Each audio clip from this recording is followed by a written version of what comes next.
Thank you very much, members of the press. I'm Babu Owino, Member of Parliament in Embakasi East constituency, and I'm here with Honorable Ronald Karauri, Member of Parliament, Kasarani constituency.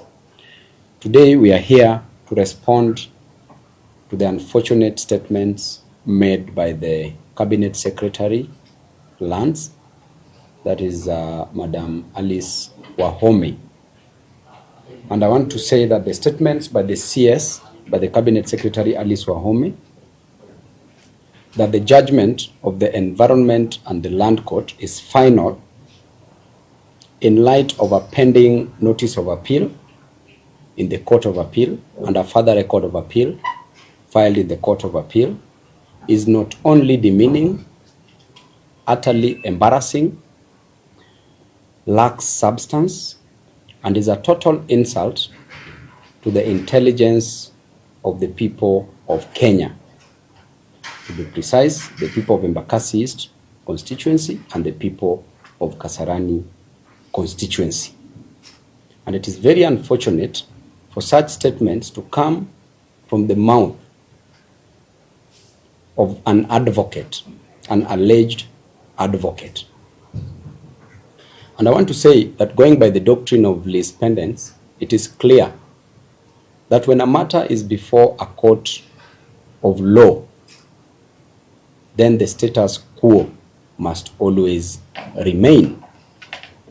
It is quite unfortunate for the Cabinet Secretary to come out in public and pronounce herself as if she is the Court of Appeal, that the decision that was made was final, and she has not even bothered to consider that the appeal will have an outcome. Irrespective of how the appeal is going to come out, if the appeal is in favor or is upholding the judgment, then we still have one more chance to proceed to the Supreme Court.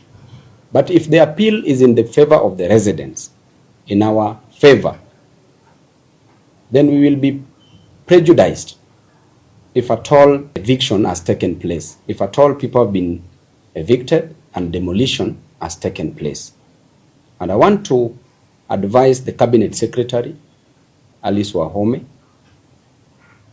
that it is not your work to incite Kirima's family, or rather to coerce the residents of both Embakasi and Kasarani constituencies to come on the table to negotiate.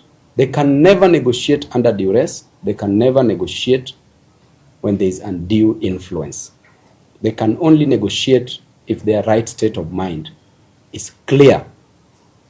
And if you are holding brief as the Cabinet Secretary for the Kirimas, then you better resign.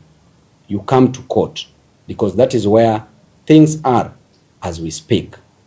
The way we speak today, we have received orders, an injunction restricting anybody from evicting residents of both Kasarani and Embakasi East constituencies. And the orders are running up to the 29th of January. And as members of the media, you will extract the orders. Their matters public. They are public documents. You can get them from the court. We have the orders, and we want to tell our people to be calm. Do not panic. This is just but a storm in a cup of tea. Do not worry. I know at this particular moment, there are so much butterflies in your stomach, and you may be thinking that there is no way out. But I want to assure you that we are with you. You elected us to fight for you. We will serve you. It is our role, our right to deliver to you as our constituents. The statements which were made is totally unwarranted by the Cabinet Secretary. And the question is, who invited you to come and mediate on this matter? You are saying that the government will not be involved, and I want to remind you that the sole role of the government, number one, is to protect her citizens. But it seems that you don't care. To make it even worse is that you are a woman who doesn't even care whether the children will be sleeping in the cold and it is a rainy season, they'll be thrown out, schools will be demolished, churches will be demolished, houses will be demolished. Honorable Ronald Karauri and myself, we will do everything humanly possible, and we will cover everything, just like the skirt of a woman that covers the most important parts. We are going to do that, and we are going to cover you, and we are going to fight for you. So as things are, we have the orders, and those orders are going to help us. We are still waiting for further orders in the fresh suit that was filed, and also in other appeals that were filed. We didn't invite the government on the negotiation table because we knew that this is a matter that as members of parliament would deal with it. And even if we were to negotiate, it is not the role of the minister, nor the president, to come on the table to negotiate. Nobody has appointed them. They've self-appointed themselves. And that's why you see the cabinet secretary, Alice Wahome, making unfortunate statements in public, now retracting that they should not even be on the table to help the residents negotiate. And therefore, we know the character of the CS Alice Wahome in intermeddling with estates of deceased persons.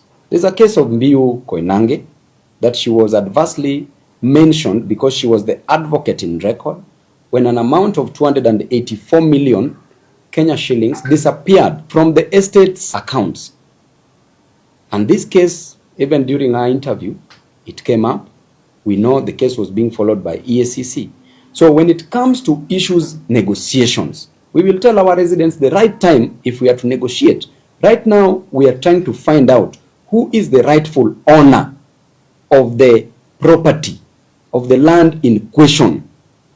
And according to the best of our recollection, the owner of this property is one Domenico De Masi.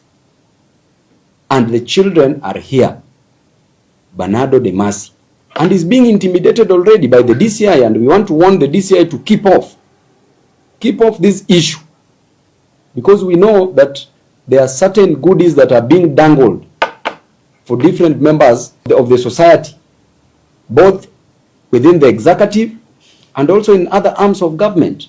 So DCI should keep off. He should not intimidate our client, should not intimidate the real owner of this parcel of land. The fact that the CS talked yesterday and said that this land was pronounced by the court that it belonged to one Kirima, that alone is not sufficient for us. That alone is not enough for us to believe so. And Kenyans should treat such statements with a lot of contempt. So we will negotiate after determining who the rightful owner of this parcel of land is. That is when we will come on table. And it is nobody else will lead that negotiation. It is Honorable Karauri and myself who will lead the negotiation. So everybody running away to go start negotiations, all that is balderdash and gibberish. The statements by the CS and the statements by you are contradicting, and the residents are at question. Is there any investigative process that maybe you have begun so that to establish who exactly is the rightful owner of that land? Definitely, the person who will determine the rightful owner of the land is the court of law. And as we've said, that there is a process that has been instituted, a process that is that has started in a court of law through a fresh suit. In addition to that, there's an appeal. The fact that a lower court made a decision, that is Environment and the Land Court, made a decision that the land belonged to one Kirima against the residents, does not mean that that land belonged to the Kirimas, because there's another person who's come out to say that the land belonged to him and the family, a person called Bernardo, whose father was Domenico De Masi, who is now deceased. So we have to exhaust all the appeal mechanisms. After court of appeal, we will have to move to the Supreme Court in case of anything. Then there's also a fresh suit that is starting at the Environment and the Land Court. That suit will determine who the rightful owner of the land is. And as far as we are concerned, the residents should not panic. Do not panic. Do not be at crossroads. We are your leaders. If we tell you about this issue of the land, trust us. Do not start panicking. Some are going to sleep at the door of the Kirimas. Don't go there. Stay in your house. We told you that, as Mheshimiwa said it rightfully, we promised you that you will eat Christmas in your houses. Sasa hapo itakuwa ni wapi? Mwalimu wa maths hapo ni wapi? So unaona, already we have the orders that is now taking us up to the 29th of January, after which fresh orders will be issued. And even before that,